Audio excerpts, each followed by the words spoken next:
ওং সাঁইরাম, জয় সাঁইরাম। সাঁই বাবা বলে, আমার প্রিয় বাচ্চা, তুমি এই সংসারের কেন পড়ুয়া করো? এই সংসার তো এক মায়াজাল, যেখানে সুখ দুঃখ, লাভ হানি, সফলতা অসফলতা নিরন্তর চলতে থাকে। সংসারে আমাদের নিজের কর্মের ফল ভোগ করতে হয়, কিন্তু মায়াতে জীবনের উদ্দেশ্যকে ভোলা যাবে না। যত কঠিন পরিস্থিতি আসুক না কেন, জীবনে আমাদের শ্রদ্ধার ধৈর্যকে কখনো ভোলা যাবে না। সংসারে থেকে নিজের মনকে প্রভুর চরণে লাগিয়ে দাও। যখন তুমি আমার দেখানো রাস্তায় যাবে, তখন তোমার জীবনে শান্তি আর সত্যি সুখ প্রাপ্ত করতে পারবে। জীবনে সংসারের মধ্যে থেকে ঈশ্বরের প্রেমে ডুবে যাও, কারণ এই সম্পর্ক যা তোমাকে মোক্ষপ্রাপ্তি আর শান্তি দেয়। সংসারের মায়া অনেক আকর্ষণ হয়, কিন্তু ও আমাদের অস্থায়ী সুখ আর দুঃখ দেয়। কিন্তু বাচ্চা, সংসার এক রঙ্গমঞ্চ, যেখানে আমরা কিছুদিনের জন্য আসি আর দুদিনের জন্য মা বাবা ভাই বোন সম্পর্ক বানাই, আবার চলে যায় মঞ্চ ছেড়ে, যেখানে কেউ স্থায়ীভাবে থাকে না। এখানে কেউ স্থায়ীভাবে থাকে না। আমাদের জীবন অস্থায়ী। সেই জন্য বাচ্চা, তুমি সব সময় খুশিতে বাঁচো। আর এই সংসার থেকে মুক্তি পাওয়ার মার্গ সেবা আর আত্মজ্ঞানে লুকিয়ে আছে। যদি তুমি আমার দেখানো মার্গের উপর চলো, তো জীবনে যত কষ্টই আসুক না কেন, তুমি কখনো ভেঙে পড়বে না। সংসারে দায়িত্ব পালন করে তুমি নিজের আত্মার শান্তিকে খোঁজো। বাচ্চা, সংসারের মাঝে থেকে আমার প্রতি তোমার মন যখন স্থির হয়ে যাবে, তখন তুমি সংসারের সব দুঃখ থেকে সহজেই পার করতে পারবে। আর তারপর তোমার আমার কৃপা থেকে যাবে। আজ আমি তোমাকে কিছু কথা বলছি, যা তোমাকে জীবনে সঠিক মার্গদর্শন করাবে। মানুষের কর্ম থেকে কখনো পিছিয়ে যাওয়া উচিত না।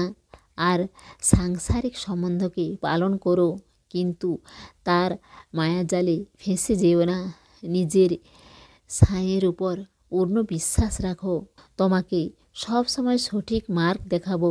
এই মায়ারূপী জালকে, সংসারকে আমার দৃষ্টিতে দেখো, আর প্রত্যেক পরিস্থিতি এক দিব্য শিক্ষা পাবে।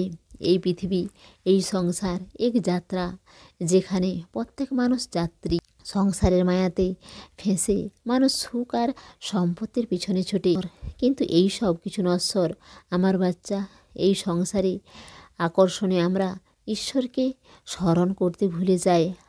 আমার বাচ্চা, আজকের সন্দেশে তুমি এটাই শিখবে যে সংসারে থেকেও আমরা নিজের মনকে ওই দৈব শক্তিতে যুক্ত করে রাখতে হবে, যা আমাদের প্রত্যেক পরিস্থিতিকে সামলে রাখবে। সংসারের যত দায়িত্বই থাকুক, শেষে কেবল আমাদের কর্ম আর ভক্তির মহত্বই থাকে।